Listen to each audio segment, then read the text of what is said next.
अब frame type है आपका, so the general MAC frame format of IEEE 802.15.4 MAC layer standard is depicted as we have seen 5.17A के अंदर, जैसे यहाँ पे दिया हुआ है जनरल जो फ्रेम फॉर्मेट होता है, ठीक है, as you can see here, यहाँ पे जो है फ्रेम कंट्रोल, सीक्वेंस नंबर, है ना, जैसे हमारा नॉर्मल हेडर फॉर्मेट्स वगैरह होते थे ना जो डिफाइन करे जाते हैं, जिसमें destination, personal area network destination, source pan identifier, source addresses होंगे, फ्रेम पेलोड मतलब कि जितना भी उसमें डेटा वगैरह होगा, फ्रेम चेक सीक्वेंस मतलब एरर के लिए जो हम रखते हैं, ठीक है, ये मैक फूटर के अंदर आएगा, मैक पेलोड कहलाता है, यानी कि मीडियम एक्सेस कंट्रोल पेलोड, ठीक है।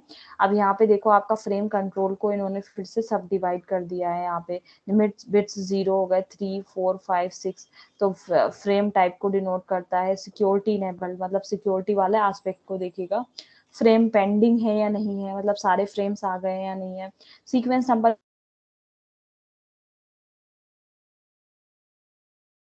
का जो होता है वो आप एक नंबर डिफाइन करते हो, ठीक है, एक्नॉलेजमेंट रिक्वेस्ट, इंट्रा पैन, ठीक है, मतलब अगर दो अलग अलग आप है ना पर्सनल एरिया नेटवर्क के अंदर ट्रांसमिशन कर रहे हो, रिजर्व्ड होते हैं कुछ, डेस्टिनेशन एड्रेसिंग मोड होंगे ना, फिर रिजर्व फिर सोर्स एड्रेसिंग मोड्स।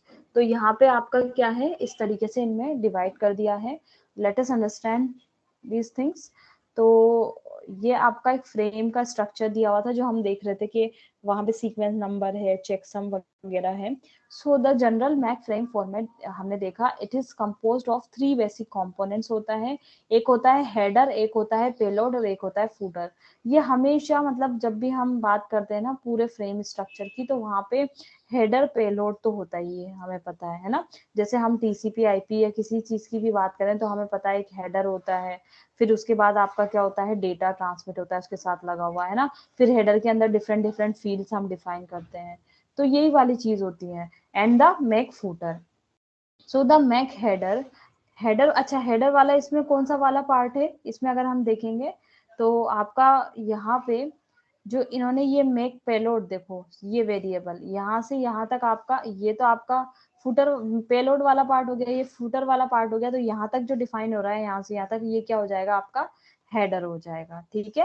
हेडर क्या होता है, बेसिकली जो डेटा के साथ लगा के हम एक्स्ट्रा चीज भेजते हैं ना, जिसके अंदर इंफॉर्मेशन होती है कि आपका जो डेटा पैकेट है या आपका जो फ्रेम है उसे कहाँ पे जाना है, कहाँ से आ रहा है, कौन कौन से पाथ को उसने फॉलो करा है, कितनी एरर हो गई है, हर चीज के बारे में जो भी हमें बताता है वो क्या कहलाता है, आपका हेडर होता है, ठीक है। This is not the data but the मतलब extra information you can say जो उसमें होती है। So the MAC header,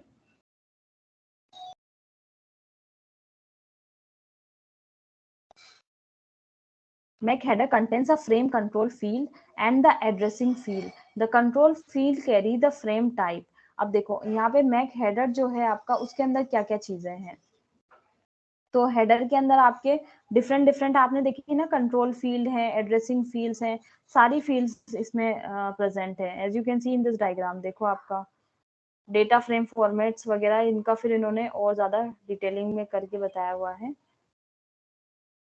just wait, yes. तो अब देखो यहाँ पे है ना, तो इसमें क्या क्या है आपकी अलग अलग पार्ट्स में डिवाइड करा हुआ है, जैसे यहाँ सीक्वेंस नंबर हो गया आपका, सोर्स पेन आइडेंटिफाई या फ्रेम कंट्रोल हो गया, ये रहा आपका फ्रेम कंट्रोल, ठीक है। तो यहाँ कंट्रोलिंग वाला पार्ट भी है, तो फ्रेम कंट्रोल है, तो फ्रेम कंट्रोल क्या काम कर रहा है यहाँ पे, so control field and the addressing field, the control field carries the frame type and other information necessary for network control and operation। तो कंट्रोल है तो कंट्रोलिंग टास्क ही परफॉर्म करेगा। The addressing specify the source PAN identifier, यानी कि personal area network की identification वाला identifier. So the source node address, the destination PAN identifier and the destination address, है ना। तो हमने कहा कि भाई हमने ब्रॉड कैटेगरी के अंदर एक तो कंट्रोल फील्ड डाल दी, एक हमने एड्रेसिंग वाली डाल दी है। अब एड्रेस के अंदर वो सोर्स का, डेस्टिनेशन का, इनका एड्रेस डिफाइन कर रहा है।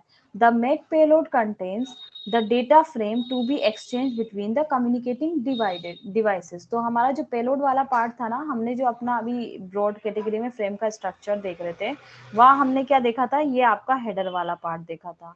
फिर उसके बाद में यहाँ पे हमारा क्या था, डेटा वाला या पेलोड भी आप इसको कह सकते हो। फिर लास्ट वाला पार्ट क्या था, फूटर वाला था, ये वाला फूटर वाला पार्ट था। तो हेडर को फिर हमने वापस से और भी छोटे छोटे फील्ड्स में डिवाइड किया था। तो इन्होंने कहा कि भाई हेडर है तो हेडर के अंदर आपका क्या हो रहा है, एक तो कंट्रोल वाली फील्ड आ रही है, एक एड्रेसिंग वाला आ रहा है, ठीक है पार्ट। फिर आपका डेटा है, तो डेटा के अंदर वो वही वाला पार्ट होगा जो हमें कम्युनिकेट करना है, ठीक है।